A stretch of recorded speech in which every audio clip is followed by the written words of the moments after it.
Ben baba olduğumda 42 yaşındaydım. Geç baba olunca bazı şeyler değişiyor. Enerjiniz daha az oluyor, sabrınız daha çok oluyor. Bile aklıma gelen en iyi cevap, ben bilmem. Hani kervan yolda düzülür derler ya. Herkes yaparak öğreniyor. Benim bir tane evladım var, o yüzden bir tane tecrübem var. Burada değil de burada öğrenmeye çalışıyorsam eğer, bütün Müslümanlar için en güzel örnek Efendimiz Aleyhisselatü Vesselam. Babaların en güzeli. 7 çocuğundan 6 tanesinin cenazesine katılmış. Ben onu düşünmeye çalışıyorum, düşünemiyorum. Hazreti Adem'in ne annesi var ne babası var. O nasıl baba oldu? Bir örneği yok çünkü. Ben babam gibi yapacağım diyemez. Her şeyi sıfırdan öğrenmek zorunda. Yakup Aleyhisselam'ı düşünüyorum mesela. Babalığın büyük bir kısmı korku, endişe. Korku. Diyorum ki keşke kızım bunu görseydi. O zaman evlatlar da aslında biraz anne babanın mürşidi konumunda. Biz Rahman ismini duyduğumuzda ilk başta tahmin ediyorum insanın annesi gelir aklına yani. Rezzak ismi genelde baba üzerinden biliyorum ki ben çocuğumun sahibi değilim. Anne baba olarak aklınızda bir plan var çocuklarınız için ve bu çocuk bu plana uymuyor. Senin Rabbin dilediğini yapandır. Bayıldım o başlığa. Merhabalar, yine güzel bir konukla karşınızdayım. Bugün de istiyoruz ki babalığa yine farklı bir perspektiften bakalım. Hatırlayacaksınız Metin Yıkar'la başlamıştık bu sohbeti. Şimdi de çok değerli bir konuğum var, Kemal Kurucu. Atlanta'da uzun yıllardır birlikte yaşadığım ve tanıdığım bir insan. Onun tasavvuf okumaları üzerine de bir altyapısı olduğunu bildiğim için bugün sizinle biraz bu manada da konuşmak istiyoruz. Babalığı biraz o perspektiften, aslında sadece babalığı değil, ebeveynli bir perspektiften bakmak istiyoruz. Onun da kişisel tecrübelerini de inşallah dinleyerek. Hoş geldiniz. Hoş bulduk. Nasılsınız? Teşekkür ederim. Siz de iyisiniz. Teşekkür ederim. Katıldığınız için teşekkür ederim programımıza. Davetiniz için teşekkür ederim. Rica ederim. Bugün biraz sizinle böyle babalık tecrübesini konuşmak istedim aslında. Biliyorum bir kız babasınız. Çok tatlı, çok güzel bir kızınız var. Uzun yıllardır da Amerika'da yaşıyorsunuz. Hatta yani belki hayatınızın bayağı bir kısmı Amerika'da geçti. Böyle Amerika'da babalık yapmak, bir kız babası olmak, önce oradan başlasam neler hissettiriyor böyle deyince? Dünyada babalık yapmak nasıl diye konuşmak lazım. Ben baba olduğumda 42 yaşındaydım. Bayağı geç bir başlangıç. Belki modern çağda bu normal olabilir ama aslında insanlık tarihi için standartların gerisinde bir zaman. Geç baba olunca bazı şeyler değişiyor. Hani artıları var, eksileri var. Enerjiniz daha az oluyor, sabrınız daha çok oluyor. Kız babası olunca benim bir tane evladım var, o yüzden sadece onu biliyorum. Erkek babası çocuk nasıl olur onu bilmiyorum. Aklıma gelen sizin bu sorduğunuz sorular belki bundan sonra soracağınız sorularla da ilgili. Aklıma gelen en iyi cevap ben bilmem. Hani Yunus'un dizisindeki gibi. Aynen. Çünkü herkes bunu yolda, hani kervan yolda düzülür derler ya. Herkes yaparak öğreniyor. Başkalarından bir şeyler öğrenmeye çalışıyorsunuz ama o bir yere kadar. Çoğunluğu siz kendiniz yaşayarak öğreniyorsunuz. Kendinize de özel oluyor aslında, biricik olmuş oluyor. Aynen. Aslında bu hani genel standartlar olsa bile bu aynı şey evlilik için de geçerli, çocuklar için de geçerli. Her ilişki özel. Dolayısıyla bir ilişkide elde ettiğiniz bilgileri alıp başka bir ilişkiye uydurmaya çalıştığınızda %100 hiçbir zaman oturmuyor. Evet. Benim bir tane evladım var, o yüzden bir tane tecrübem var. Şimdi düşünüyorum, bazı arkadaşlarım var 4-5 tane çocuğu olan. Tahmin ediyorum onlar her bir çocuklarıyla değişik bir ilişki standardı kurmuşlardır. Hani genel kurallar olabilir. Elbette. Ondan bahsetmiyorum. Ama ilişkiler özel. Ben bir konu hakkında eğer endişeliysem, bir şeyi öğrenmeye çalışıyorsam gerçek manada, burada değil de burada öğrenmeye çalışıyorsam eğer, o konunun uç noktalarına gidiyorum. Hani masa nedir dediğinizde masanın kenarlarına bakmak lazım. Masanın ortasında fazla bir aksiyon yok. Masanın ne olduğunu, ne kadar büyük olduğunu görmek için masanın kenarlarına gidip dokunmanız lazım ki ne kadar büyük olduğunu görebilirsiniz. Bizim de kültürümüzde, dinimizde, bu ülkenin kendi kültüründe örnekler var. Uç örnekler. Baba olmayı ben oralardan önce bir anlamaya çalışıyorum. Bunun sınırı nerede? İfrat ve tefrit dediğimiz gibi. Hem o hem de bunun ne kadar çeşitli olduğunu anlama konusunda. Mesela bilmiyorum, hiç aklınıza geldi mi? Hazreti Adem'in ne annesi var ne babası var. O nasıl baba oldu? Bir örneği yok çünkü. Yani Temsil yok. Yok. Ben babam gibi yapacağım diyemez. Her şeyi sıfırdan öğrenmek zorunda. Çok ilginç, örneğini bilmediğiniz bir şey başınıza geliyor ve onu yaşamaya çalışıyorsunuz. Hazreti Adem'in durumunu düşünüyorum. Çok zor bir durum. Bir kere babam yüzünden böyle oldu diye bir bahanesi de yok. Yok. Kötü örnek de yok, iyi örnek de yok. Aynen. Her şeyi sıfırdan öğrenmek zorunda. Mesela Hazreti İsa'yı düşünüyorum. Babası yok. Annesi var ama babası yok. Öyle bir referansı yok. Biz mesela babamızdan, annemizden çok şey öğreniyoruz. Farkında olsak da olmasak da. Onların öyle bir referansı yok. Bu nasıl bir şey? Başka baba örnekleri var mesela kültürümüzde ve dinimizde. Mesela tabii ki bütün Müslümanlar için en güzel örnek Efendimiz Aleyhisselatü Vesselam. Babaların en güzeli. Ama 7 çocuğundan 6 tanesini hayattayken gömmüş. Bu nasıl bir baba? 7 çocuğundan 6 tanesinin cenazesine katılmış. Ben onu düşünmeye çalışıyorum. Düşünemiyorum. Yakup Aleyhisselam'ı düşünüyorum mesela. Çocukları kardeşlerini öldürmeye çalışıyorlar. Bir sürü çocuğu var ama kardeşlerini o biliyor bunu. Yalan söylediklerini de biliyor. Öyle bir ortamda nasıl baba olunur? Bu ne demektir? Baba olmak ne demek sorusunun cevabını buralarda aradığımda vardığım cevap şu: ben bilmiyorum. Ben baba olmak ne demek bilmiyorum. Hala öğreniyorum. Zaten bizim aslında amacımız da bir şey bilmek değil galiba. Yani hayatta, yani ben kendi adıma da programlarımızda da onu dile getirmeye çalışıyorum. Galiba bir yanılsamamız bu. Sizin adınıza demiyorum ama genel anlamda bir yanılsama. Anne babalığı sanki böyle öğrenilmiş de gelmiş, hani bize kodlanmış bir şey de biz de onu evlatlarımıza, işte bize öğretilenleri paylaşıyoruz. Onları da o anne baba olmaya hazırlıyoruz gibi bir yanılsamayla başlıyoruz galiba ebeveyni. Halbuki anne baba da bir öğrenci, dediğiniz gibi yolda bir yolcu. Düşe kalka, hatta her çocuğun da ayrı bir tecrübeyle bir şeyleri öğrenmeye çalışıyor. Galiba demeye çalıştığınız sanıyorum bu nokta. O bir de mesela 18 yaşında baba olsaydım ihtimal farklı bir baba olurdum. Bilmemenin faydaları da var. Çünkü tabii oluyorsunuz. 40 yaşında baba olduğunuzda kitaplar okuyorsunuz, insanlara soruyorsunuz, nasıl baba olunur merak ediyorsunuz. 18 yaşındaki bir baba bunları düşünmez. Oğlunu ya da kızını alıp parka gitmeyi düşünür sadece. Tabii. Hayatla ilgili de birikimleri daha az. O yani kadar. acı tecrübeleri daha az. Ve dolayısıyla daha az stresli olur. Hani Amerika'da baba olmaktan bahsettiniz. Yani başka insanları bilmiyorum ben kalplerinden ne geçiyor ama babalığın büyük bir kısmı korku, endişe. Korku. Evladınızın geleceğini düşünüyorsunuz. Yaptığınız hatalarınız aklınıza geliyor. Acaba bunlardan ben geri dönüş yapabilir miyim? Çünkü bazı şeyleri geri almak da mümkün değil. Büyük bir kısmı korku, endişe, umut. Küçücük bir işaret görüyorsunuz çocuğunuzda iyi yönde. Hemen heyecanlanıyorsunuz. Evet. Mesela benim başıma çok gelmiştir.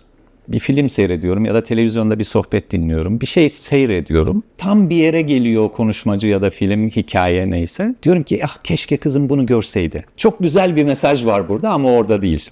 Yanlış anlamayın, kızım benim için çok özel. Eminim öyledir. Kaç yaşında herkes şu an? için. 14 yaşında, 15'e gelecek Allah inşallah. bağışlasın.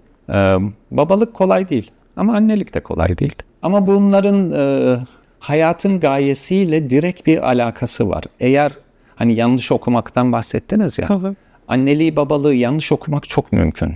Çok mümkün. Aynen eş olmayı yanlış okumak, evlat olmayı yanlış okumak mümkün. Patron olmayı yanlış okumak, işçi olmayı yanlış okumak mümkün. Hani Kur'an-ı Kerim'de Allah Teala buyuruyor ya, insanlar çok zalim ve cahil. Dolayısıyla bir baba çok zalim ve cahil olabilir. Bir evlat da çok zalim ve cahil olabilir. Tamam. Allah korusun. Hepimizde bu potansiyel var. O zaman biz bunu nasıl okumalıyız? Yani baba olmak ne demek? Benim başıma bu niye geldi? Bu sorumluluk var. Yani güzel tarafları da var. Hoşunuza giden tarafları da var. Ama sorumluluklar var bir sürü. İnsanlar niye bir ağaçta büyümüyor mesela, bir meyve gibi? Niye illaki anne babamız olsun? Buna ne gerek vardı? Bunun direkt olarak insanın dünyaya geliş gayesiyle sanki direkt bir ilişkisi var. Hayatımızın her bir parçası gibi. Oradan baktığımızda o zaman anne babalık hem değişik bir mana kazanıyor hem de sizi ifrattan ve tefritten koruyor. Nasıl diyeceksiniz? Eğer biz bu dünyaya Allah'ı tanımak için gönderildiysek, çok hoşuma giden bir ilahiyatçı var Türkiye'de. Onun sohbetlerinden birini dinliyordum. 3 ayeti birleştirerek bir tefsir yaptı. Ben başka yerde duymamıştım bu tefsiri, bu açıklamayı. Bunun üzerinden anneliği babalığı anlamaya çalıştığım zaman sanki insanı ifrattan ve tefritten koruyor gibime geliyor. En azından ben öyle zannediyorum. O hikayede şu, bir ayet-i kerime var. Allah Teala yerleri ve gökleri yarattığında onlara diyor ki gelin, ister isteyerek ister istemeden gelin ve yer ve gök geliyor. Yani aslında normalde bir şansınız yok. Ben gelmiyorum deme şansınız yok. Ama Allah Teala ister isteyerek ister istemeden gelin diyor. Emrediyor ve geliyorlar. Ve sonra diyorlar ki biz isteyerek geldik. Başka bir sahne, başka bir ayet. Meşhur hepimizin bildiği Elestu bi Rabbikum. Allah Teala soruyor ben sizin Rabbiniz değil miyim? Biz de diyoruz ki evet. Başka bir sahne. Allah Teala yaratılışa bir şey teklif ediyor. İster misiniz? Zorlamıyor. İster misiniz diye teklif ediyor.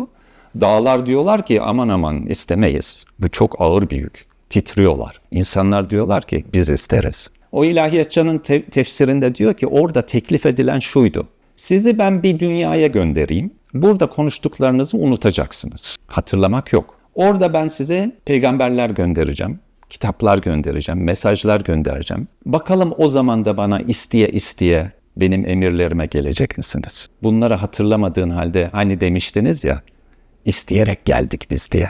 Onu demek kolay.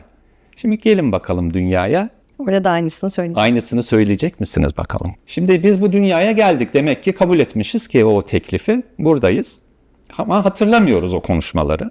En azından ben hatırlamıyorum. Hatırlayan vardır belki. Benim burada olma gayem o zaman nedir? Burada Allah'ı bulmak, tanımak, inanmak, ondan sonra da itaat etmek. Bunun annelik babalıkla ne alakası var?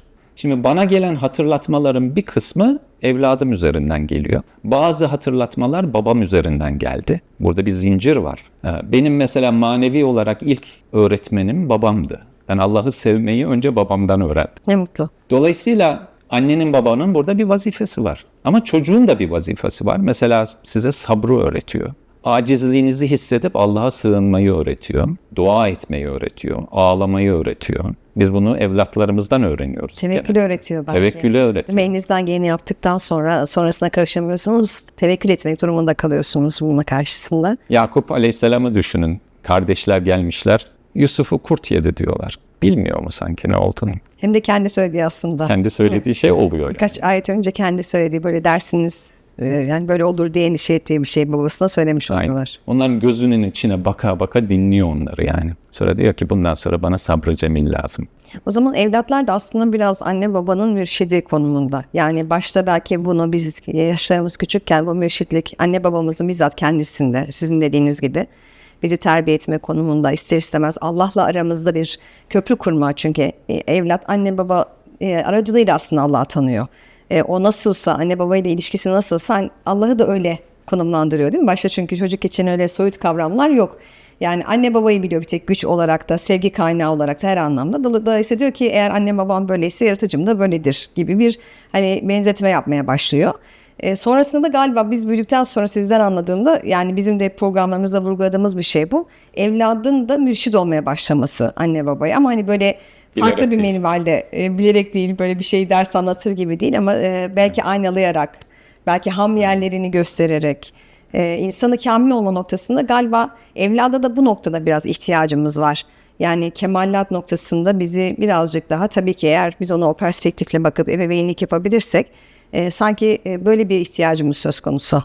Biz her yerde Allah'ı aramak, güzel isimlerinin izlerini bulmakla sorumluyuz. Bunu tabiatta yapmayı konuşmak çok kolay. Hani diyorsun ki bak yaratılmış yıldızlar var, ağaçlar var. Subhanallah diyorsunuz. Bunları görerek diyorsunuz ki evet bunların bir yaratıcısı var. Annede ve babada ayrı ayrı. Bazen paylaşıyorlar, bazen ayrı ayrı. Allah'ın güzel isimlerinin tecelli etmesi var. Mesela biz Rahman ismini duyduğumuzda ilk başta tahmin ediyorum insanın annesi gelir aklına yani. Şimdi bir insan şunu diyebilir. Ya anne gibi bir yaratığı, anne gibi bir varlığı yaratan Allah kötü olamaz, zalim olamaz yani. Böyle güzel bir şeyi annenin kalbini yaratan Allah kötü olamaz yani. O zaman diyorsun ki ben o zaman severim Allah'ımı. O bana annemi verdi. Babayı ne yapacağız? Baba ne işe yarıyor o zaman? Hadi anne o konuda bir öğretmen oldu. Rezzak ismi genelde baba üzerinden tecelli ediyor olabilir. Hani evin ihtiyaçlarını karşılayan en azından bizim kültürümüzde. Evin ihtiyaçlarını karşılayan, eve yiyecek içecek rızık getiren baba rolündeyse eğer birileri var bana bakıyor. Benim ihtiyaçlarımı karşılıyor. O zaman onu kim gönderdi? Allah gönderdi. O zaman Bu Allah'ın Rezzak ismi oradan gelmiş olabilir. Yani burada istisnalardan bahsetmiyoruz. Avaraj ortamlardan bahsediyoruz. Adalet isminin tecellisi bir evde baba üzerinden olur. Bilmiyorum hiç başınıza geliyor mu? Benim çocukken başıma gelirdi. Mesela ben bir şey yaparım. Annem der ki sen gör akşam gelince babana söyleyeceğim diye. Değil mi? Baba Niye? karar verir, baba bir şey yapacaksa söyler. Ama beklenti nedir? Babanın adil olması. Mesela insanlardaki adalet beklentisi baba üzerinden tecelli ediyor diye düşünüyorum ben. Yanılıyor olabilir. Ben ne bileyim koruma, kollama, sahip Güven. çıkma, güven. Bunlar baba üzerinden oluyor. Anne üzerinden de oluyor ama bunlar paylaşımlar illaki %100 bunlar senin bunlar benim ki. şeklinde değil. Ama bu Genel şekilde bakış böyle yani. ikiye ayrılması ilginç diye düşünüyorum ben. Niye bazı şeyler anneye verilmiş de bazı şeyler babaya verilmiş? Mesela düşünüyorum adalet, koruma, kollama, rızık meselelerini, ondan sonra annedeki şefkat, sevme özelliklerini bir araya getirseydiniz nasıl bir insan ortaya çıkardı? Yani ben onlar bir arada nasıl olur? Olabilir belki ama benim aklıma gelmiyor. Niye? Çünkü tecrübe etmemişim öyle bir şey. Hani annelerde bazı şeyler öne çıkıyor, babalarda başka şeyler öne çıkıyor. Allah'ın koyduğu bir denge bence Bir denge. zaten. Sebebini biz bilmiyoruz. Ama sonuçta eğer bütün benim yaşadıklarım, hayatımdaki her şey eğer benim için Allah'ı bulmak için bir fırsat ve bir challenge'sa yani bir ortaya konulan bir vazife ise benim için o zaman evlat, anne, baba bunlara dahil. Farklı değil yani. Mesela çok iyi bir ailenin çok kötü bir çocuğu olabiliyor. Alimden zalim. Alimden zalim çıkabiliyor. Zalimden de alim. Zalimden de alim çıkabiliyor. Bir anne baba olarak ya da evlat olarak nasıl taşırsınız bunu? Mesela düşünün iyi bir evlat Hazreti İbrahim'i düşünün. Amcası mıydı babası mıydı bilmiyoruz ama puta tapan bir ebeveyni var. Durmadan dua ediyor. Ta ki söylenene kadar dua etme artık diye. Nasıl taşınır bu yük? Öbür tarafta Hazreti Nuh. Beni en çok böyle canımı yakan Hazreti Nuh'tur. Nuh Aleyhisselam çocuğunu gel diyor. Gelmiyor. Bir babanın çocuğunu kurtaramaması. Kurtaramıyor. Bunlar hayal değil, bunlar gerçek. Ve hepimiz bu potansiyel içinde yaşıyoruz. O yüzden de ben baba olduğum için babalık diyorum. Yani aynı şey anneler için de geçerli. Elbette. İşin çoğu korku. Peki siz bu korkuyu kendi babalığınızda nasıl yönetiyorsunuz? Yani sizi baba olarak gördüğümüzde yani bu anlattıklarınızdan sonra çünkü bu korku da kolay bir korku değil. Kaygı da kolay bir korku değil ve eminim bütün ortalama ebeveynlerden bahsediyoruz. Herkesin taşıyabileceği bir şey. Yurt dışına çocuk yetiştirmek ne olursa olsun belki belli açılardan farklı bir yerde de olabilir. Yani bunu en azından daha kaygısal bir yerde taşıyanlar da olabilir. Siz bu korkuyu nasıl elimine ediyorsunuz ve o babalıkta bunu taşıyarak ama size engel olmasına da mani olarak nasıl bir yolculuk yapmaya çalışıyorsunuz? Çünkü korku negatife de dönüşebilir, pozitife de dönüşebilir. Hani negatife nasıl dönüşür? Korkunuz sizi o çocuğu kapatıp, köşeye sıkıştırıp her şeyini kontrol etmeye zorlayabilir. Hayatı onun için yaşanmaz hale getirebilir. Ya da tam tersi korku sizi güzel işler yapma konusunda motive edebilir. Dolayısıyla hani korku deyince her korku da aynı korku değil. Sizin ona nasıl karşılık verdiğiniz de çok önemli. Korktuğumda en çok acziyetimi hissediyorum. Niye? Çünkü biliyorum ki ben çocuğumun sahibi değilim. Ben onun sahibi değilim. Başka bir yanılsamamız da bu galiba. Evet. Sahiplik çünkü birazcık zorbalığı getiriyor. Ve kontrolcülüğü. Kontrolcülüğü getiriyor. Ben onun sahibi değilim. En iyi şeyleri öğretmekte sorumluyum. Rehber gibi. Rehberlikte sorumluyum. Herkes kaderini yaşıyor. Bunu hani bu lokma zor bir lokma. Yutması çok zor bir lokma bu. Herkes kaderini yaşıyor. Siz ne kadar uğraşırsanız uğraşın bazen çocuğunuz sizin istemediğiniz şeyleri öğreniyor. Sizin hoşunuza gitmeyen şeyleri yapabiliyor. Bunlar hayatın gerçekleri. Hepimiz için geçerli. Ya da tam tersi. Siz mesela çocuğunuzun bir yönde gitmesini istiyorsunuz. Çocuk tam tersinde. Benim bir tane bir akrabamız vardı. Aile olarak fazla dinle alakaları olmayan bir aileydi. Çok seküler bir aileydi. Benim çocukluğumda hatırlıyorum. Bir çocukları oldu. Bu çocuk yani bir input da yok böyle. Onu değiştirecek, onu zorlayacak bir şey yok. Çocuk kendi kendine camdan kaçıp camiye gidiyordu. Bunu nasıl açıklarsınız? Yani bu nereden çıktı yani? Belki annesi babası için bu onlar için çok kötü bir şeydi. Eyvah çocuğumuzu kaybediyoruz camiye gidiyor diye düşünebilirler.